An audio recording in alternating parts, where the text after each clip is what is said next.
Hello and welcome to the Wales YFC podcast, YFC and Me.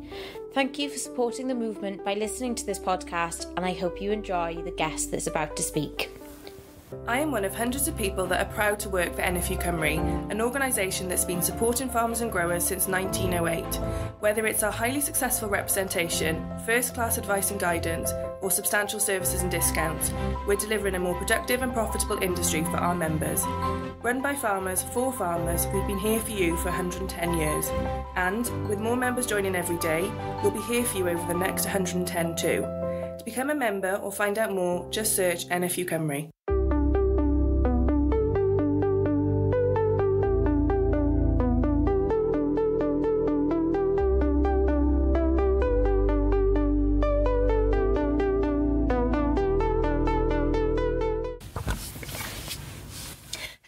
Welcome to the Wales YFC new podcast, YFC and Me.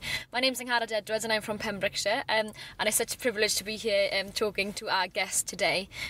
So our guest today is one of my Llys-y-frân YFC buddies, as well as the current Wales YFC Chairman. She is indeed Katie Davies. Hello, Katie. Hello, Angharad. Good morning. How are you? Now, to some of them, you might or might not know that Katie's done so much with YFC, and I'll just go through some of the stuff that she's done. She's been club chairman and secretary, county attendant, county queen, county junior member and senior member, Wales Youth Forum chairman, Wales Competitions chairman, and National Events and Marketing Steering Group chairman, as well as being county chairman last year, and currently obviously being the Wales YFC chairman. My gosh, Katie, how do you do it all? Just over a few years, I think. But, yeah. Well, take us back right to the beginning now then. That very first meeting, joining YFC. You know, how did you join? Why did you join? Where did you join? Gosh, so years ago, I wanted to join YFC from as long as I could remember. I went to county meetings with my mum, did homework in the back of county meetings, went to Llys-y-frân YFC meetings with my mum, did homework in the back of those meetings when I was about 7, 8 years old, and just wanted to join, couldn't wait. Dad and I had a bit of an agreement. I was to be in secondary school before I joined. And I remember going to a Llys-y-frân YFC practice, because it didn't stop me attending practices, just that I wasn't a member, for a pantomime. And Delmy Harris, very well known across Wales, and Llys-y-frân YFC's producer and director of our talent and pantomimes, wanted a young child to play a role in the pantomime. I was there with Mum, and I think the rest is history. I came home from the practice at 11 o'clock that night saying to Dad, I've got a new role in the panto, I'm joining Llys-y-frân. Dad was a member of Tears Cross YFC, so I think he knew then that there was no way I was joining Tears Cross, and yeah, the rest is history, really. Oh, fair play. And then there was no stopping you? No, not at all. So it was quite far for you to travel to Llys-y-frân as well, but I think it was ingrained in your blood, wasn't it, from the start? So Llys-y-frân's about half an hour away from home. I've got Tears Cross YFC, which is about 10 minutes away from home, so I'm quite regularly known as a traitor to Tears Cross, but to be fair, as I've said to them in their club dinner when I was county chairman last year, they have always treated me like a member, despite the fact I've never actually joined. I've always felt a part of their club, whether that's getting lifts home from dances or being involved in their events locally. But yeah, Llys-y-frân, I think there was no doubt I'd end up going to Llys-y-frân with how much Mum's involved there. And at the time when I was younger, there was something else on the same night that Tears Cross met. So Llys-y-frân used to meet on a Friday night. I had nothing on, and yeah, there was just no way I wasn't going to join Llys-y-frân, really. Oh, fair play. So throughout your years as a member then, what sort of competitions did you enjoy mostly? My favourite competition has to be public speaking. It's the skill for life that it gives you. Nobody really realises it when they look at me, but before a competition, I get so nervous. I work myself up completely. But I love it. It's standing up there and just getting on with it. And I don't know what it is. I managed to channel those nerves into being able to actually do it. And that's a skill that's given me so much. I don't think I'd have been able to stand up in university and do presentations without public speaking. So that's definitely my favourite competition. My favourite section would have to be Brains Trust. I loved it. It was so much fun. And I always kept hoping once I'd gone over the age of 21 that they'd bring it back into a senior competition, because I could do it one more. But other than that, it's I loved all the competitions within YFC. There's such a variety and there's so much you can gain from it. But for me, the pantomime and talent when we come together as a club is just fantastic. It's the one time that all of your club can be on stage, whether that's backstage or in front of stage, and everyone really pulls together and everyone's in a practice. Whereas often you're in slightly smaller groups or individual. So I loved that sort of real community feel or family feel of the club.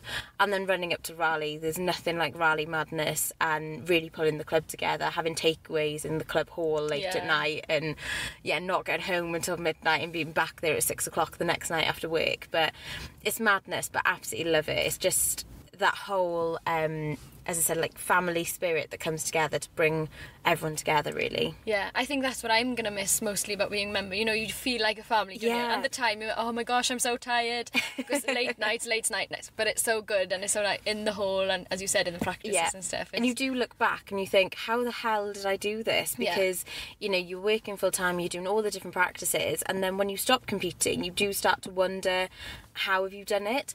But you just get on with it because you love it so much, and you actually miss being that busy, although you maybe quite like the fact you get to go to bed early at night, but you do miss being that busy, and it is strange. It becomes a part of you, doesn't it? It really does. It's hard to let go, actually. So did you know from the start then that you wanted to get far with, you know, in the official roles within the movement?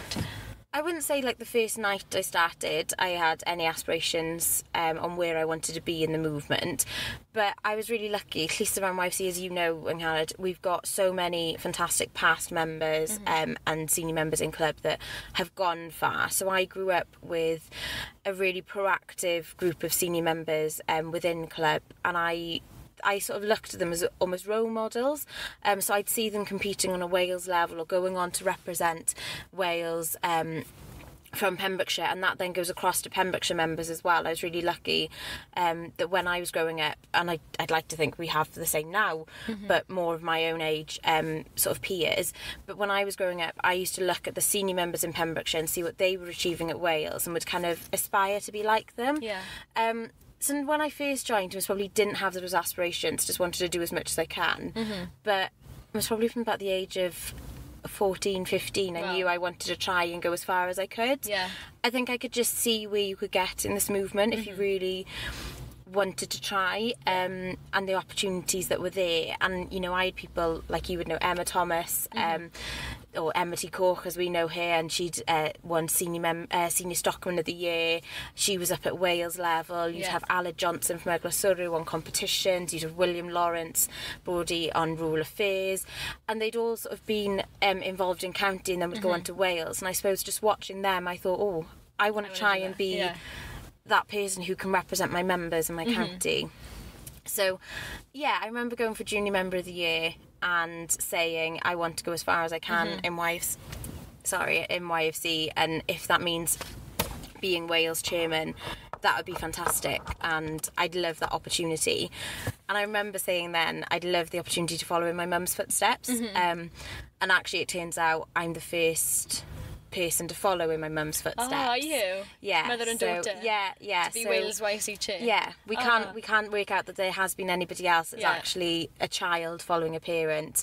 And by coincidence, Carol Have then is following a parent as well. Yes, after you. So that's nice. It's just quite nice, Yeah, so your role, YFC chair, Wales YFC chair, how is it going so far? You started in September. Yeah, so started in September. It's absolutely incredible. It's been amazing. So busy, so many meetings, so many opportunities, getting to meet members from across Wales. I was really lucky to travel last year as vice chairman across Wales and meet members, and already doing the same again this year. Have judged in a couple of county competitions, got a few more to come up, been to a few county events, as I said, meetings. So we've had finance and management meetings, Young People's Village meetings, other YFC meetings. We've had meetings with Radio Cymru, with other sort of stakeholders, and then of course we've literally just had our first main event, the Winter Fair, after our International Day at the end of October, beginning of November. So we've just had the Winter Fair. That went well. Really good, really good, really positive. Love the Winter Fair anyway. Really busy couple of days, but no, it was really good. So loving it. We've got Eisteddfod now on Saturday, so quick turnaround turnaround. No rest for the wicked. No, quick turnaround. So plenty of coffee on Saturday, but no, it's amazing. Can't believe it's November already. It's flying by. But had a real pinch me moment the other week. For those listening to the podcast, you may go into the YFC Centre and see on the wall by the stairs that we have the photos of the last 10 chairmen. And as I sort of said, I've made the wall. So that was a real Proud pinch me moment. Yeah. Although I felt quite bad because I did knock the last Pembrokeshire chairman we had for in 2009, 2010, Tim John, off the wall. Yeah. So I did feel quite bad. But You're keeping Pembrokeshire on the wall. It's fine. It's fine. So it sounds like a full-time job, really, in itself, doesn't it? But what do you do as a job, outside YFC? YFC is almost a full-time job, as you know, Angharad, with your involvement, and it can be. But it's more of it's more fun and relaxation, as in you can choose how much you want to do. Yeah.